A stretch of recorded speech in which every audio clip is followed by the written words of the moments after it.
בינתיים לכנס השנתי בנושא דו-קיום שהתקיים היום במעלות. הכנס אמנם תוכנן מראש, אבל הפך רלוונטי מתמיד לאור האירועים בטובא זנגריה. כתבנו עידו דגן מביא את הדברים. אדם שפוגע במקום מקודש, מאסר עולם.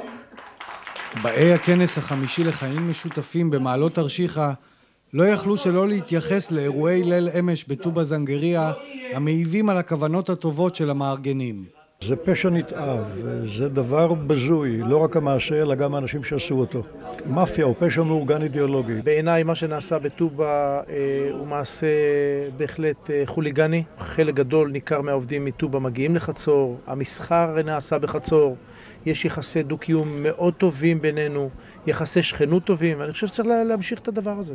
מעבר לחדשות שהעסיקו את באי הכנס, עשרות ראשי הערים קיימו פאנלים כדי לנסות לשתף פעולה בנושאי חינוך ופיתוח כלכלי.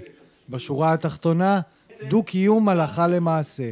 לצערי הממשלה הזאת לא עושה לקדם תשתית של דו-קיום אמיתי המבוסס על כבוד הדדי ועל שוויוניות, מיגור כל צורה של אפליה.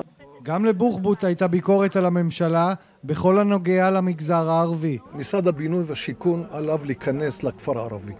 ומשרד השיכון יודע לתכנן, יודע להכין תוכניות מתאר, יודע לעשות תוכניות נקודתיות, יודע לבצע תשתיות, ביוב, מים. הוא יכול לעשות מהפכה בכפר הערבי. עוד יותר חשוב, צריך ללמוד מה עושים מהפכה פוליטית במגזר הערבי. מה זאת אומרת?